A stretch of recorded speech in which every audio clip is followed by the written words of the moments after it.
Hey, it's Brian from 360 Politics. Welcome to another show that we put together just for you. We're covering 3 things at the federal level, 1 thing on Wall Street, and finally a story right here on Main Street. You don't want to miss these. Make sure you stick around to the very end because the last one is going to be my shopping excursion to our local Costco and what the damages looked like. So stay tuned. All that I ask is for a subscribe and a like button because YouTube loves that. Let's go ahead and cover our first story. Elon Musk is once again in charge of this DOGE department, Department of Government Efficiency. What is really going on here is trying to find out where the waste is inside of the government and maybe not completely understanding what is going on in each branch of the government, as in what each department does, whether it's IRS, whether it's NASA, whether it's Health and Human Services, whether it's the Department of Defense, but a deeper understanding of what jobs people do, and if there are any jobs that, well, I guess aren't needed. Now, of course, I want to make sure that we're understanding. We're talking about real people.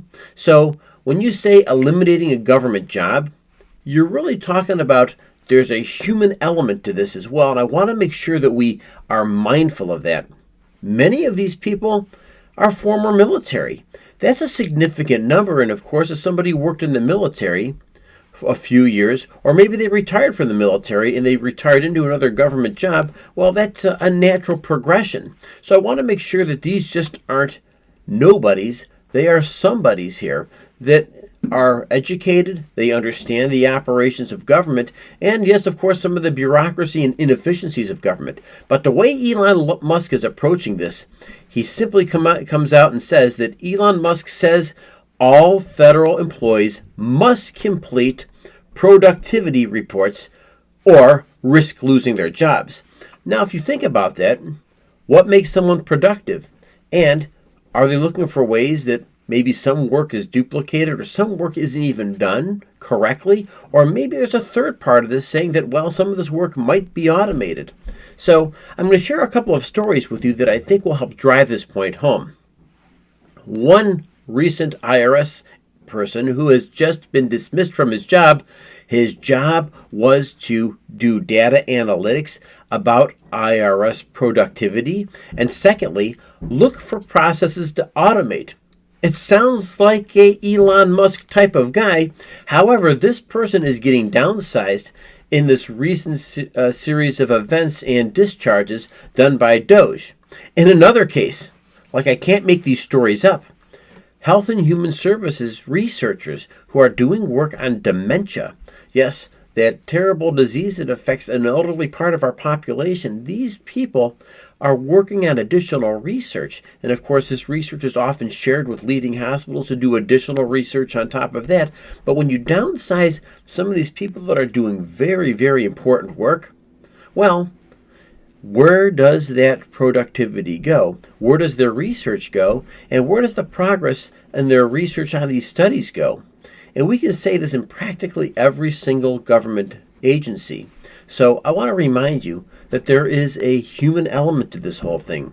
Beyond that, maybe there's another part to the downsize of employees.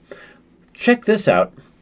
What about the ancillary businesses attached to government employment? For instance, hey, these government employees, they go to work. They work in an office. But what happens when that office space is at maybe 1/3 occupancy?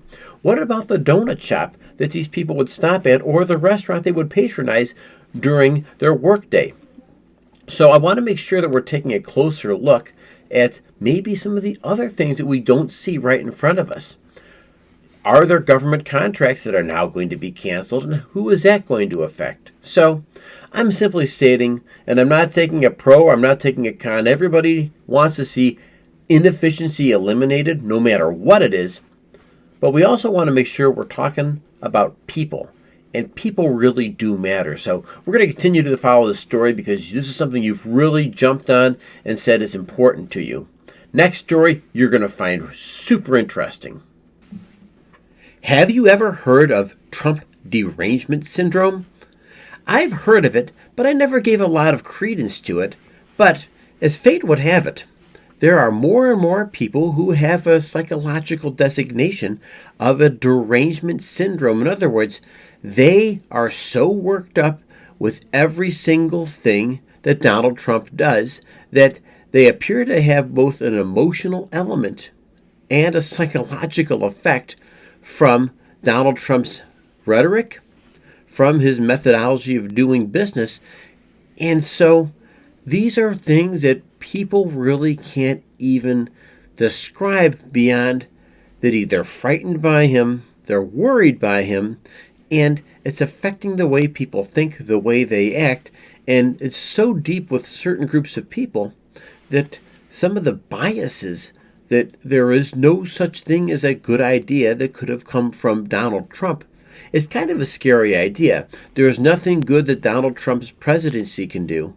And let's face it, the vast majority of us don't feel that way, but we also are a little skeptical of anybody who can't find something positive. I mean, something positive that the president does or his administration does. And listen, we know nobody's going to walk on water, but we do know that there is something more to be said about, well, having an open mind and considering some of the sources that are out there, dealing with facts and making sure that these facts really support sound judgment, sound actions, and hopefully a sound emotional condition so you can go about your day-to-day operations.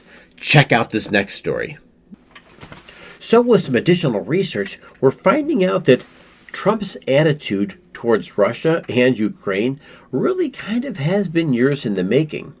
Now, I don't claim to know everything because there's lots of information people like us just don't have.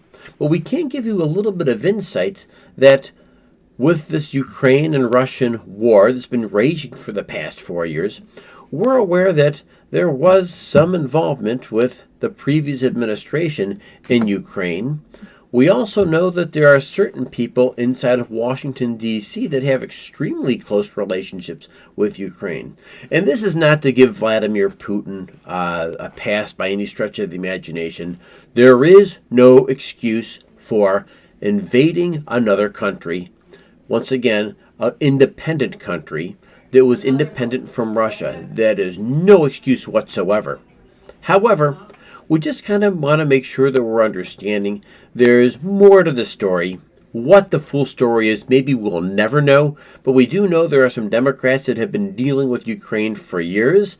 And of course, maybe part of Trump's attitude and this whole minerals comments that were made throughout the course of the week, the rhetoric between Zelensky and Trump really has brought Ukraine and Zelensky to a point where they're actually able to do something to backstop some of the investments we've made inside of Ukraine during this war. So, good story to follow, and we're going to continue doing this just for you.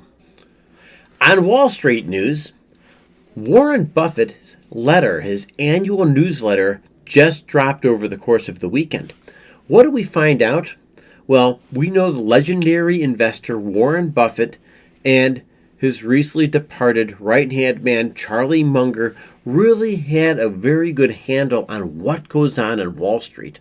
And their investment approach is quite simple, really. They're always looking for value, number one. They invest for the long term, number two. And what I thought was incredibly interesting and enlightening is they tend to buy businesses as opposed to buy stock. They like to buy a business that is productive. They like to buy a business that's been in business for a while. They like to buy businesses and keep the management teams exactly the same. So this business is constantly working and being productive, whether the market goes up, whether the market goes down. So I thought it was a great place to talk about. And of course, one of Charlie Munger's favorite businesses to talk about was Costco. And as fate would have it, that's where the Main Street part of my trip today will take us. On Main Street, well, all of us feel the pinch of groceries. And I'm here to share the story. Today we were at Costco, and boy, I thought for sure buying for the next week and a half or so was going to lead to big savings at Costco. And I'm here to say that the fuel first stop was 50 cents less than it is out there at the local gas station. So there was a huge savings here at Costco. But beyond that, we were able to spend less money per se, getting all different types of things on sale. But, well, we're all feeling the pinch of higher prices. And so we went through the list, and tried to be really thoughtful about the things we purchased. We have a family of 5, so I'm here to say that no matter what we do, we're spending quite a bit of money. And so I'll let you go ahead and take a look at the groceries that have gone through as we're talking through the Costco trip, and I'll let you come up with your own estimate. What did my grocery bill come to? And I'm here to say it's probably more than you think, because that's the one thing that I'm noticing, that my grocery bill is continually getting expensive. And so if you have any ideas in the comments section, please share them. I will tell you this much. The way that Costco is set up, I'm actually getting money back on every single one of my purchases, whether it's 5% on fuel, whether it's 3%, 2%, or just 1% back. I'm okay as long as I'm getting something back, because I'm here to say we're spending a ton of money feeding the family these days. Hey, I love doing this cast for you today. You guys are awesome. Once again, hit the like button, hit the subscribe button, and I look forward to sending the next story right to your inbox. Have a great day.